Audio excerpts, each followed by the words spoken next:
All right, this is Blogging for the Glory of God, Day 3, Project Planning, where we're going to get a look at what it takes to plan projects and to give you an understanding of how to keep organized, and then also how to have a little sympathy and ability to help your project manager and understand what the role is. So if we look over here, project planning, let's start by talking about constraints of project planning. So projects don't have unlimited resources, and everybody has limited time. So there's scarcity. So this iron triangle acknowledges the scarcity of time, budget, and quality. You know, the time that you would need to actually do good work. So time is the timeline, right? It's not like how much time it takes a person to do something. It's the timeline of the project. Like, what's the due date? When does everything have to be done? And the project manager cares about time because that person has to say, okay, well, everything has to be done by this date, whatever that date is. So let's work backward from there and really try to figure it out. And we'll line up all the tasks in relation to that. Okay, so you have a time constraint. You have, like, in a month we need to have this done. You have a budget. And so at an agency, you might have, hey, here's how much we told the client we could do it for. In order to make any money, we have to do it for this much, right? And in order to have any kind of like margin in case the client ends up asking for more than what we understood we were offering, all these things have to be captured in the budget. So the SOW might have been like, it might cost us this much to do the work, but then we write up the SOW for this much to make up for all that stuff, and then to make sure that everybody can get paid and make a profit. Because we're not a charity, so we are at the church, but the agency is not a charity. Let's switch though to a nonprofit where you have volunteers doing the work for you and or with you, right? And so you're doing the work. They have limited time. We have to know who we can count on, who's even going to be there. Or do they have vacations? There are some things where we just can't, just because they're volunteers doesn't mean we want to waste their time, burn them out, abuse them, anything like that. So we want to keep everybody happy, and we want a good culture. And so we want to make sure that people are taken care of, appreciated, and all that stuff.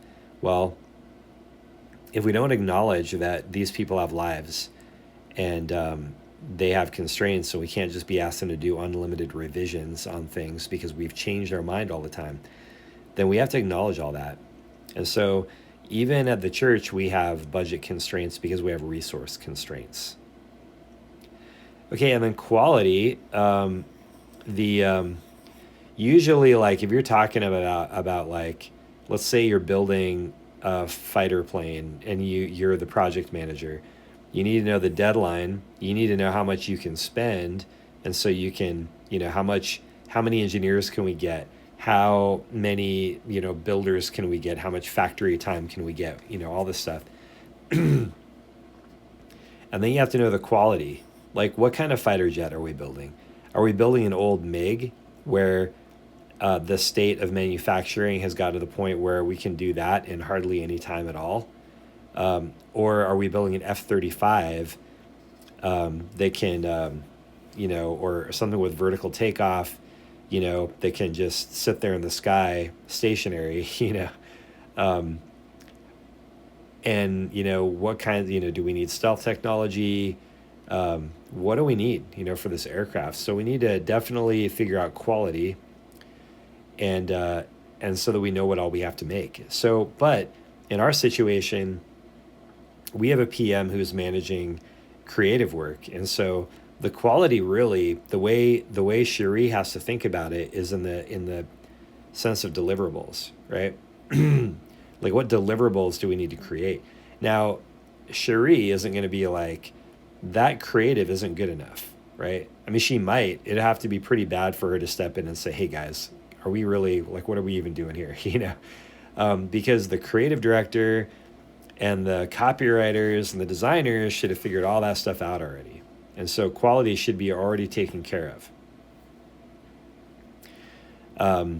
for the most part. But she still has to be able to say, okay, but when are we going to get the blog post, right? When is that actually going to get delivered for the client, posted, so that we can call this done, so that we can mark this task off our list and call it done. Okay, so how does the PM work? The PM's job is to coordinate, plan, encourage clarity and communication. So these are a few of the jobs I thought of. I'm sure there are a lot more, but it's coordinate. It's just to make sure like things, everybody knows who's next, and we're coordinating schedules, and we're coordinating, when things are going to happen, when things are needed for the client. And coordination and planning are very similar.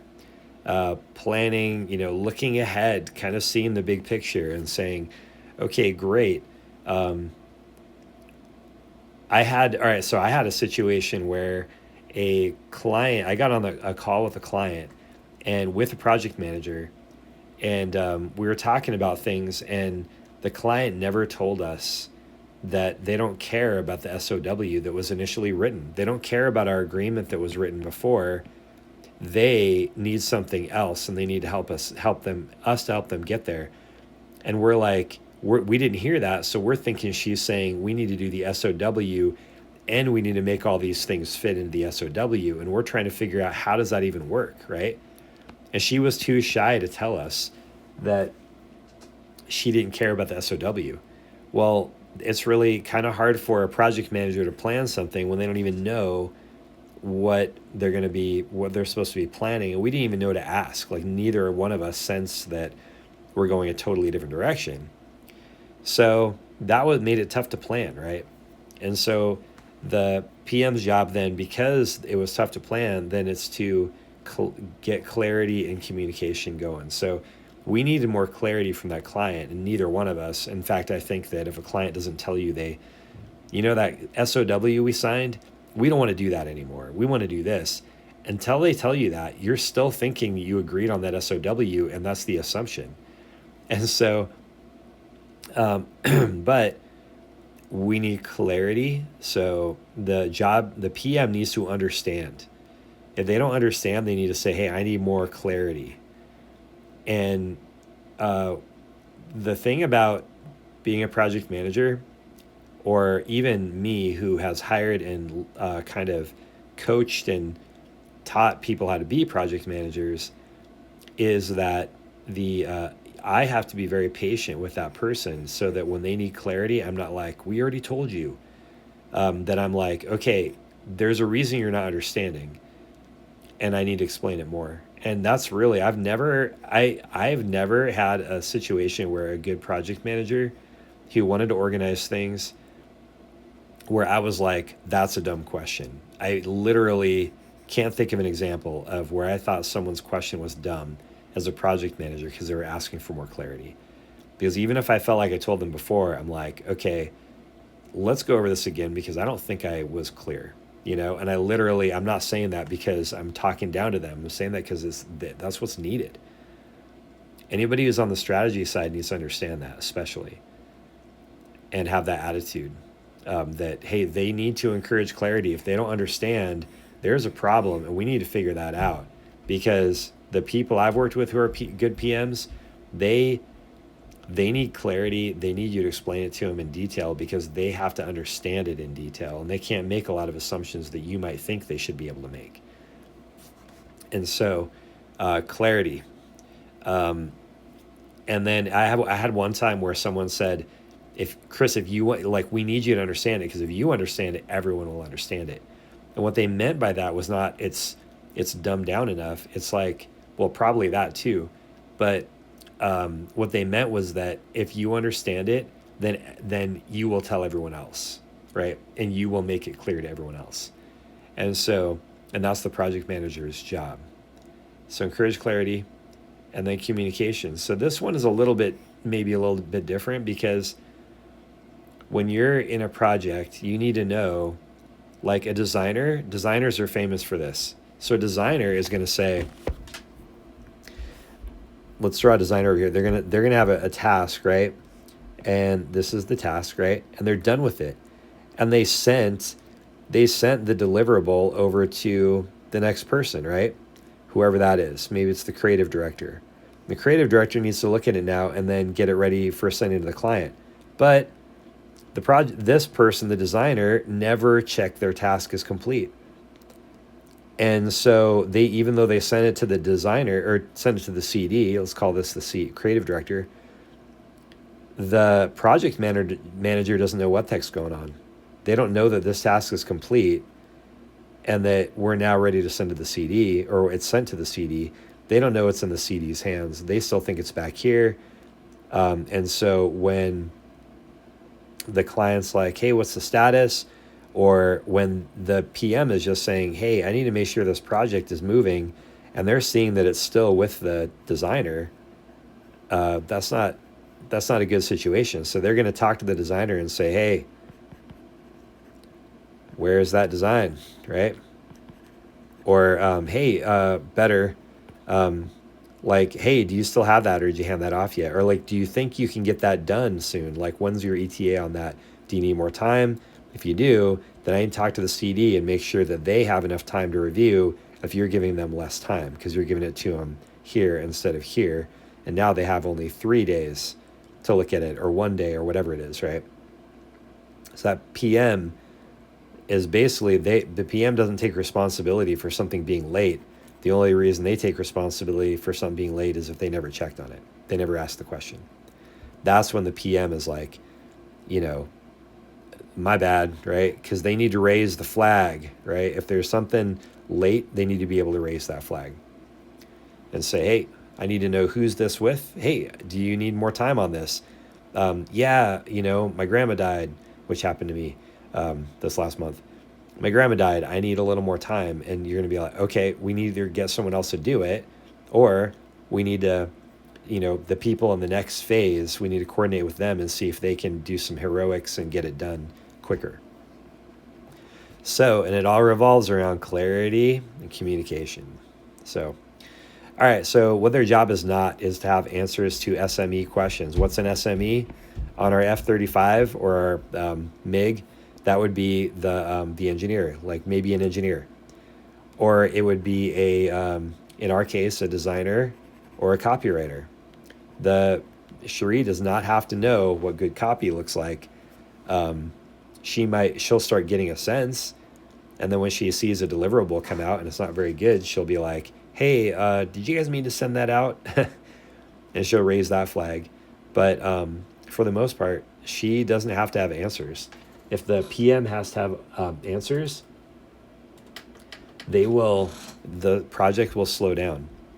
The only answers they have are when are we set? When did we talk about getting this done?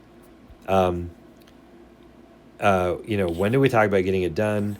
What all do we need to make? And then are we over or under budget, or are we good? And to determine the quality of creative deliverables, they do not determine quality. They do not determine how long something is going to take, unless they have experience and they're just mocking it up. But ultimately, the SME is the one who says, hey, this is extra complicated, this quarter or whatever, or this deliverable. This is going to take extra long, right? Extra time.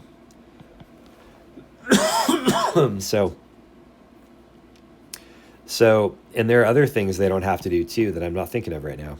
Okay, so let's move on. Plan a content strategy. So the PM basically is like, all right, here are the main things that need to get done, and puts them on a timeline and just says, I'm guessing at this right now. Team, I need you to help me to bring it all the way home. So they're guessing, and so how do they guess? It's an educated guess based on this process. So the first thing that happens is we get with the client. The client says, "Hey, I want you to do this work for us," right? In professional life, this is a client talks with the sales team or whatever. Sales team says, "Okay, I think I know what you need. Here's what we'll do and how much we'll charge you for it." The SOW, the agreement, right? Statement of work. And then the PM says, okay, well, look, I have this software, and you may even draw a picture of it on a piece of paper and just say, hey, here are the main deadlines that are indicated here. Let's put them in the project management software, and let's put out the key milestones and when they land. Then what we'll do is we'll say, okay, here are all the things that need to get done. This is why your project manager, you want your project manager to have a little bit of experience or to work with someone who has experience at first, and say, okay, what goes into writing a blog post, right? There's like blog post delivery, right? Delivery time. What goes into that? Well, there has to be some kind of like work done to figure out what the blog post should say. So maybe that's a strategy brief or some kind of like content plan that has like content laid out for a bunch of months, and then they need to be able to write it, like write the actual post. Someone needs to edit the post, so it needs to be an editing step. That's a circle. Edit the post, and then someone needs to send it to the client for approval, right? Client approval. Then someone needs to make further edits. Draw a smaller one there. Further edits, more edits there. And then finally, post it into WordPress. It gets posted, right? Posted and live. That's a lot of steps. I mean, look at that. 1, 2, 3, 4, 5 steps just to write a blog post. But this is the professional process, and there's a reason it's done this way. And that PM starts to understand that and basically says, okay, well, then the blog post is due this day. Well, they'll have this time for, this time for this amount of time for this. Then when we go to the kickoff and we talk to everybody, we'll say, hey, how does this timeline look? I just drew it up for you. I wrote this has happened, then this has happened, this has happened, then here's the blog post. Guys, writers, is this enough time for you to do that, and for you to do that, and for you to do that, and for you to do that? Post it. And all these people say yes, or this guy says, I have vacation, and we're going to be in Mexico during that time. So we need to find another writer, or another whatever role this is. And so we do. Someone else steps up and says, the editor says, okay, well, I can write it. Just give me time to forget about it so that I can go back and edit it. So you do that kickoff and you get everybody on the same page, and you adjust these timelines and availability and everything based on what you hear from this meeting. You might even say, what could go wrong? What are the biggest risks on this project? And so there's more to this. I'm trying to keep this really simple. But then let's see, why is scope 4? We kicked it off. So these are all the deliverables. So you're waiting for all these things to come in. And you're delivering, delivery of assets. You're delivering them to the client, right? So the client gets all these. That's what this is for. The client gets all these.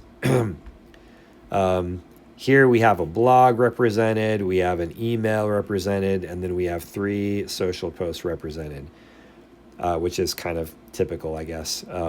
You might even have a landing page represented here that they all point to. Okay, what's the last step? Well, it's not over until you do the retro. With a content strategy, we do occasional retros, not every month. But it's whatever you need. If the team starts feeling like, hey, there's some efficiencies we can gain, we need to figure some stuff out that's a little different ways of doing things or whatever, or something with the client, like the client has special needs. And we're like, okay, well, either is it something we can deliver for the client? Is some we can deliver with changes, or is this just the wrong kind of client for us? And the church, it's a little more like, hey, these are the elders. We're kind of working with them. They may make it difficult for us to do a really good job, so they may get, creative that's not as good if they can't work with us, or if it's troublesome to work with us. But it's a little different. We're here to serve, right?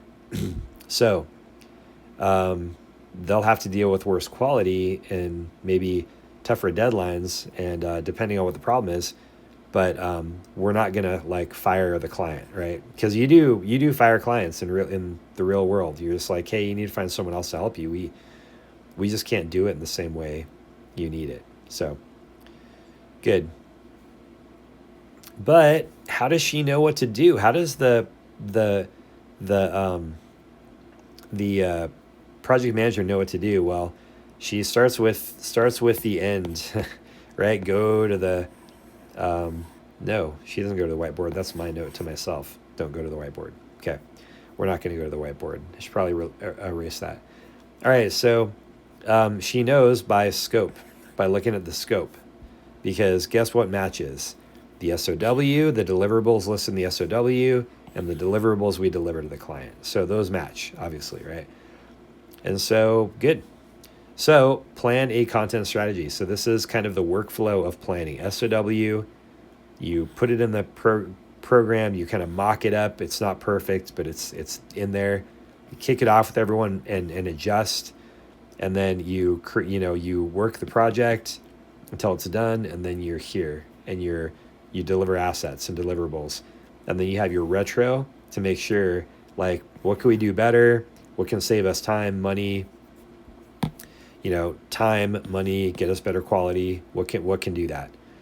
And so how do you start scheduling? So this is one of the so like, all right, so how did she come up with this, right? How do you start scheduling? Well, you need to know the budget, you need to know the timeline, and you need to know all the deliverables. And you got to keep it simple as a project manager. You can't get too into detail before you know. So, what needs to be done by when? That's the first thing you need to know. What needs to be done by when? And then what work goes into that activity? So we have to take a stab at who does it, how long they will need. You have to consider the fact that there are approvals and reviews. There are team handoffs, like we just talked about before. Remember how we said, here's the blog, and then I'm drawing this sideways. Here's the editing step. Here's another step. Here's another step. Here's another step. So let's say this is writing, or this is strategy. Yeah, strategy, writing, editing, and then client approval, let's say, right? And then they get it approved. We still have to make edits because they'll probably have edits, add it to the blog, and then we're done, right? Or something like that.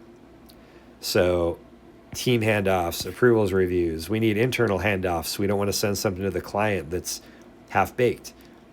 So you need all that stuff in there. And then that's how you start scheduling. You just look at each deliverable, and here's what it's to do. Here's that one. Here's what it's to do. Here's that one. Here's what it's to do. And then you just think about what work goes into it, and you take some guesses. And so for me, I'm not afraid to guess because I don't like to bring questions without answers, potential answers to my team, right? To my boss or anyone else, right? I want to bring questions with answers so they can say, oh, I see what you're thinking, and correct my thinking and or correct the assumption. The only time I bring questions is when I want other people to have the answers. And that's usually when I'm the boss and I want other people to have the answers. As a project manager, you need to take some guesses so that you start getting, so you start being wrong and right, and you start getting feedback from that. And then you need to, though, put it on everyone else. Okay, does this look right? Is this crazy? Okay, good. It looks good. The timeline looks good. Let's go. Okay, and then I thought I had one more thing. Retro post-mortem. We didn't really build this out very much, but let's go ahead and build it out together because it'll help me save time. All right, so post-mortem, it can be as simple as, so basically the goal, listen to everyone's project feedback. And it can be anything, you could do this simply and just say, okay, come prepared. Each person should come prepared to this meeting with 3 best things that happened on the project, 3 worst things. And they don't even have to be super bad. They can just be helpful, right? So how do you get this? Simple as that. And then you can, if you want, you can say, okay, well, let's put all that stuff on a board with sticky notes.